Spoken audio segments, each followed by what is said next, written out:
Well, I mean, like, look, here's a very good example for you. This is a plate, Saudi Arabian. You see? What do they put in their center? Their tree.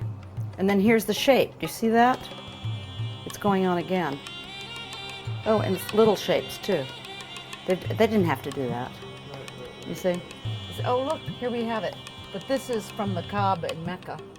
And it says, Ya Rahman, Ya Rahim. Speaking to God, oh, the most merciful, oh, the compassionate. All right, let's go. Islamic art is based on three things. It's based on calligraphy, which is beautiful Islamic calligraphy. Like here you see, that's just the name Allah, you know, God in Arabic. And the point of calligraphy is that it represents the logos, or the divine in Islam. It's also based on geometric and floral patterns because they are infinite and they suggest the infinite. So they don't show personages for that reason. You know, it's like, actually in the Old Testament, thou shalt not make any image of God. So Muslims are particularly not into sculpture. Oh, here's their sacred art. You see, this is geometric, and then there's the plant tendrils, and all of these go out forever. You see, they suggest the infinity. This book by Titus Burckhardt. Titus Burckhardt was a Muslim himself. He was from the great Swiss Burckhardt family. We all know the works of the Burckhardt books that we learn art history from. He did this wonderful book, and he suggests that in art, in a way, art is for so many things. It's to create for you an ambiance for reaching the central place, but it also is instructive.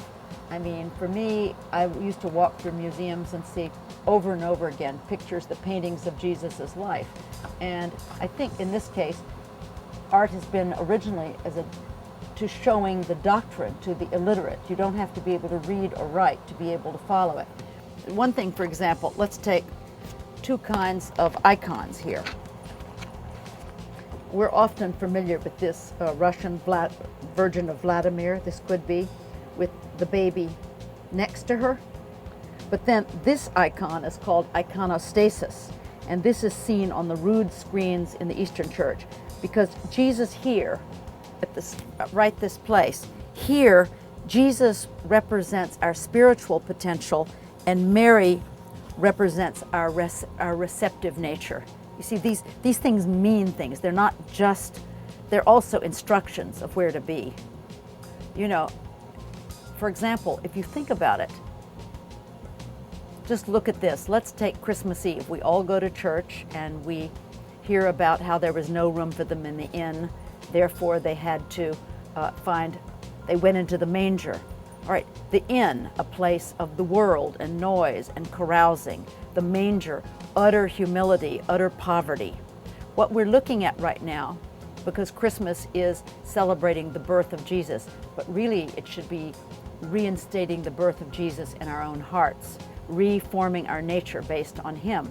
The heart that could receive Jesus is the empty one, the humble one in the manger. It's not the inn. You know, you can see everything, even the Christmas story, is nothing but metaphors for the inner process. But this book is wonderful. It goes through all the great sacred arts, Hindu, Buddhist, and so forth, and explains how to use them. See, the problem is with art history, because I studied art history for years, art history doesn't tell you how to use the art. It's basically showing you changes in style. You know, originally they painted like this and it was abstract, and then they did this, and then when they painted the pearls, boy, they looked like pearls. Do you think any of these artists, Van Eyck, any of these people, were painting so that we could admire their style? That would be like saying that Tolstoy was writing so we could talk about his sentence structure or his paragraph formation. Tolstoy had a very profound message he is conveying to the human heart. Art is the same way. And so Fons Vitae, I don't publish any book that doesn't bring me closer to that space in myself, because honestly, we we need all the support we can get. And I'm not about to publish distractions or entertainment. I choose books based on the fact that if they draw me near.